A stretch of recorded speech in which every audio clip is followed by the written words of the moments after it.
Assalamu alaikum wa rahmatullahi wa barakatuh. Good morning, my lovely students. How are you today? I will teach you today Super Goal 6 for the third intermediate grade in the second semester. So I want all of you first of all to open your book on page 63. Today, inshallah, we will take a conversation as you can see in front of you. We have two characters, Will and Edgar, as I think. So we have here China. So we have here some blue phrases. We have, as you can see, 4 blue phrases. We have here, as you can see, 4 questions about the conversation. Okay, my lovely students, now I will turn on the audio for this conversation. I want you to listen and follow.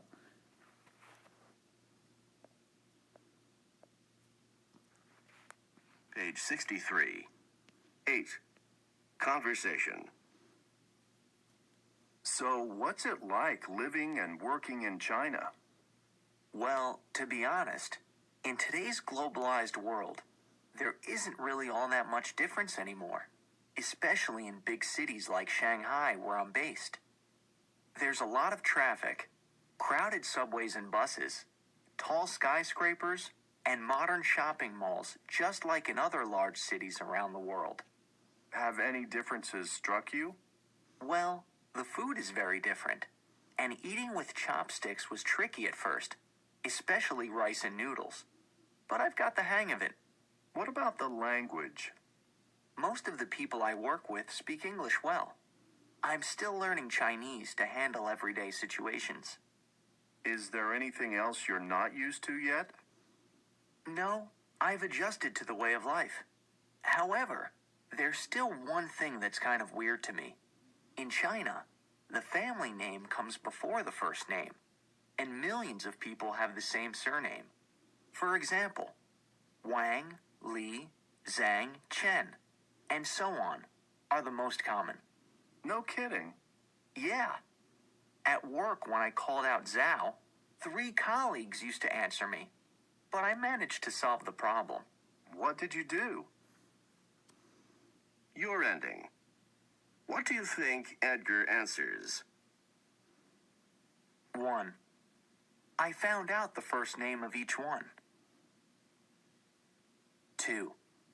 Together we came up with a Western name for each: John, George, and Joe. 3. I left my workstation and went and talked to each one. Okay, my lovely students, as you can see in front of you, we have a Will. He was in China, and he is talking about the culture in China and how he was dealing with that situations. Okay, my lovely students, we have here, as you can see in front of you, we have 4 phrases with their meanings. Look what do we have here. The first phrase that we have, to be honest. So what does it mean? It means used to state something more directly. Okay, to be honest, if you want to say something more directly, or if you want to say the truth, sometimes you can use this phrase.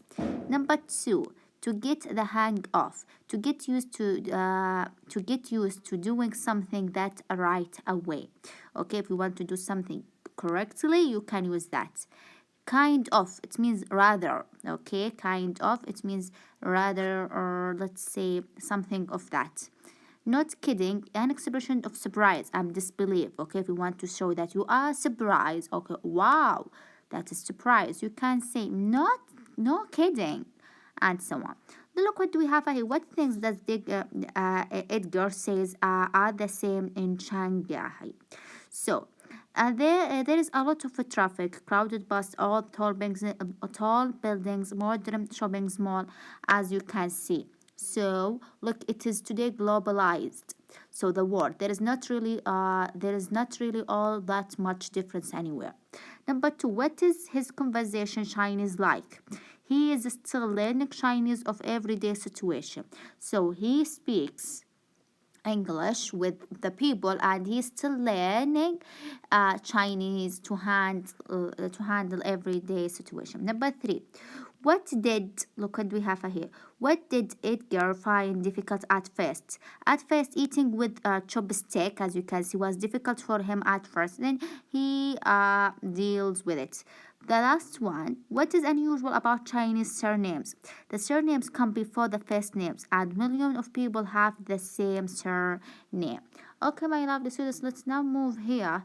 After that, we will take a reading, as you can see here. Okay, my lovely students, you can see here a fish out of water. A fish out of water. This is the title. So it means, if someone says that, it means a fish out of water. It means something unusual. Okay, we have here. So we will talk about cultures. Okay, we will talk about unusual cultures.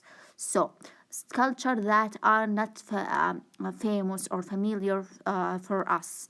Okay, we have here two Saudis, as you can see here.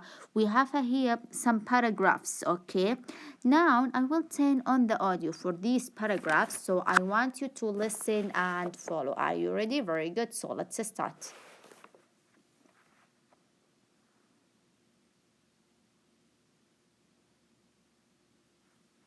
Page 64. 9. Reading. A fish out of water.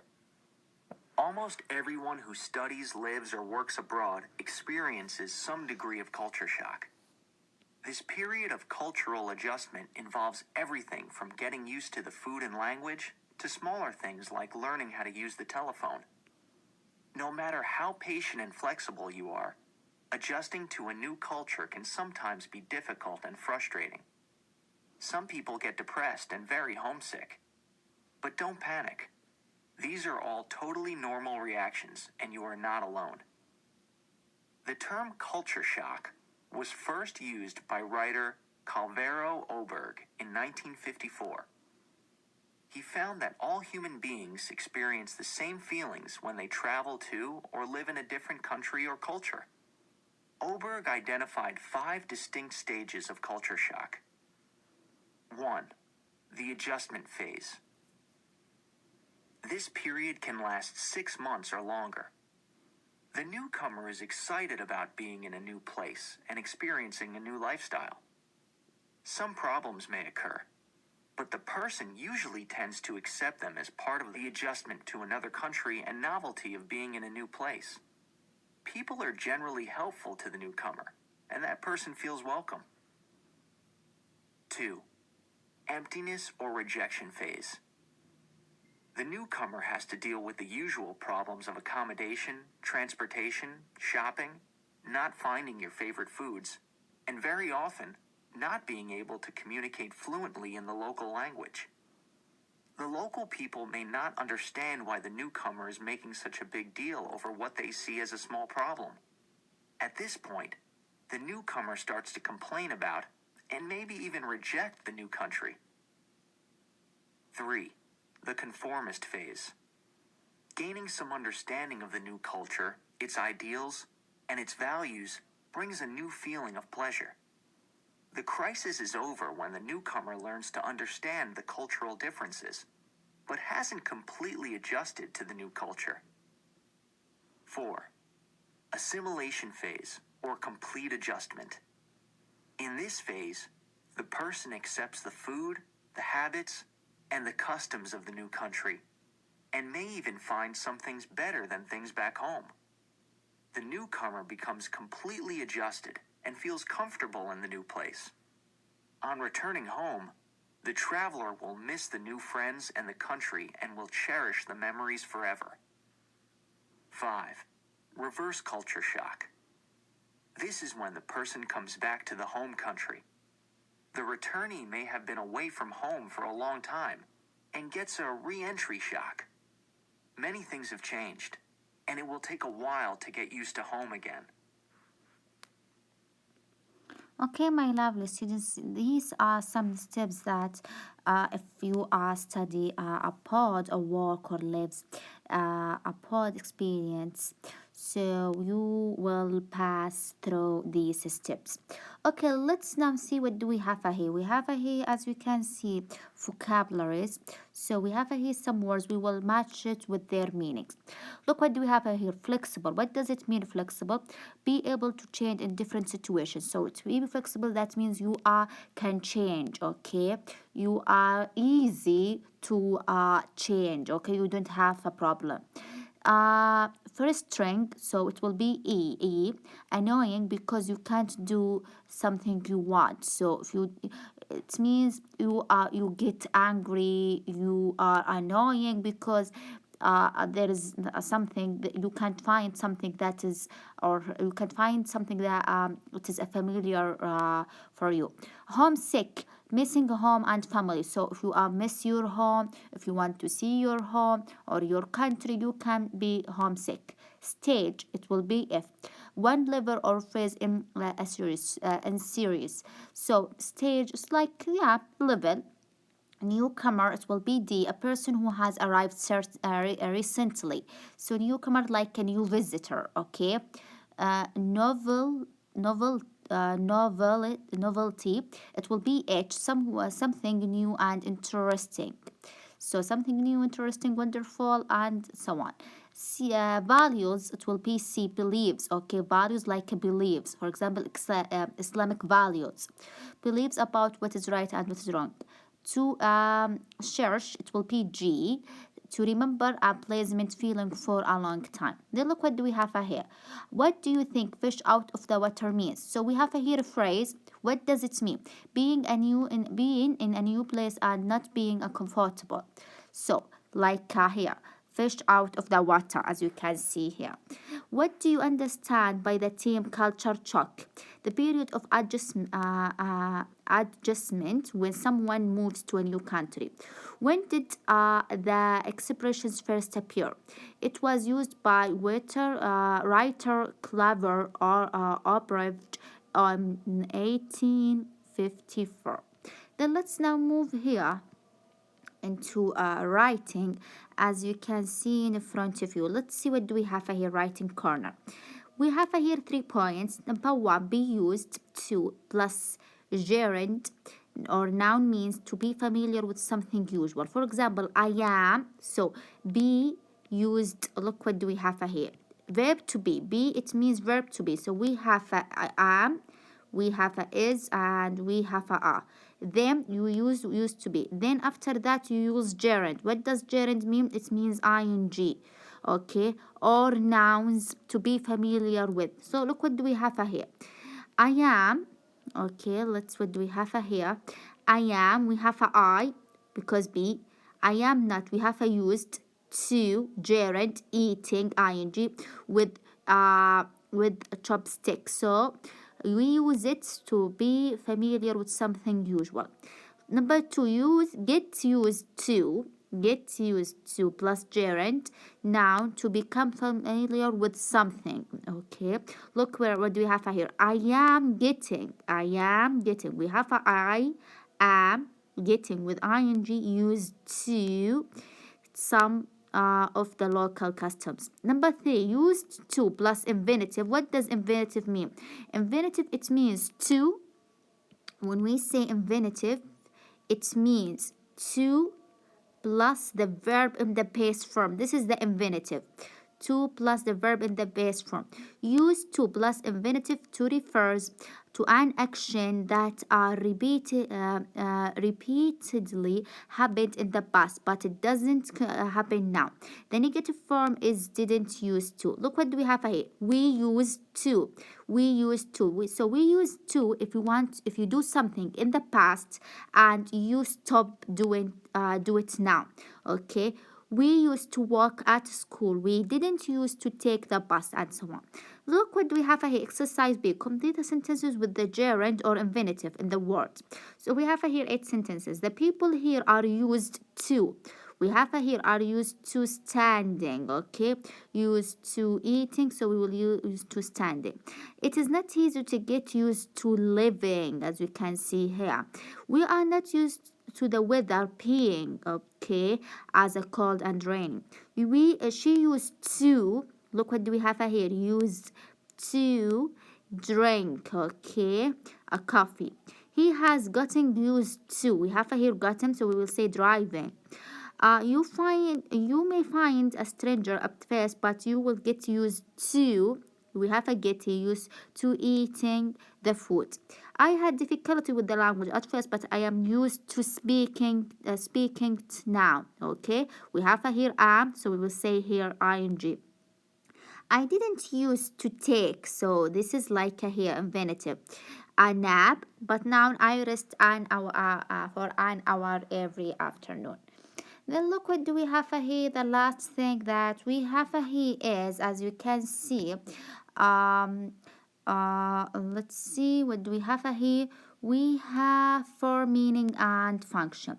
The past perfect. Use the past tense. We have had plus the past participle. So if we want to use the past participle, so past perfect, use had plus the past participle to indicate an action that happened before another action in the past. Sometimes expressions that are used with the past perfect are after.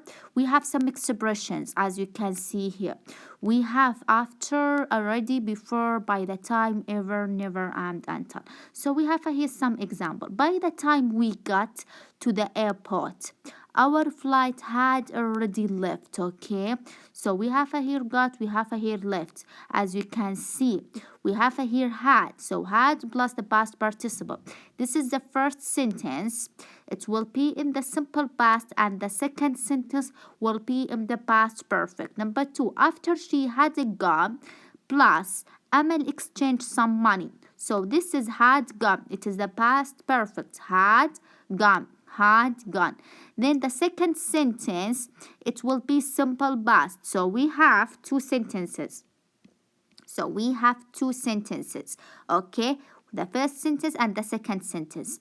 Okay, then had you ever eaten sushi before you traveled to Japan? So look, what do we have here? We have here had you ever eaten? It will be past perfect. Sushi before you traveled in Japan. So we to indicate action that happened before another action in the past. Look what do we have here. No, I had never tasted sushi until I visit Japan. He had had the car for 10 years before he sold it. So we have here two actions. So we indicate action that happened before another action. So we need two sentences and we need two actions.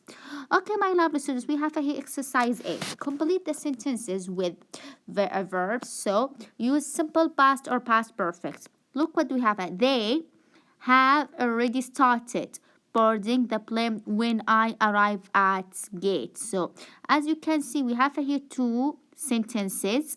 So the first sentences, it indicates the action at before another action. Number 2, Sabah didn't know how to use chopstick because she had never eaten in Chinese restaurant before. So as you can see here, didn't know, it will be simple past, and had never eaten, it will be past perfect. Number 3, we didn't manage a get hotel room because we hadn't made a reservation in advance. I had never eaten abroad until I traveled to Paris last summer. Have you learned to speak French before you went to Paris? So two actions. So one is the first before another one. The waiter was upset because his customers hadn't left him a tip. By the time Faris finished his study, he had lived in London for 5 years. After he had adjusted to British culture, Faris felt quite comfortable living in London. He had become so familiar with the British customs that he experienced reverse culture shock when he returned home. Everyone had taken off their shoes before they enter the mosque. Okay, my lovely students, actually we are done. So thank you so much and have a nice day. See you inshallah.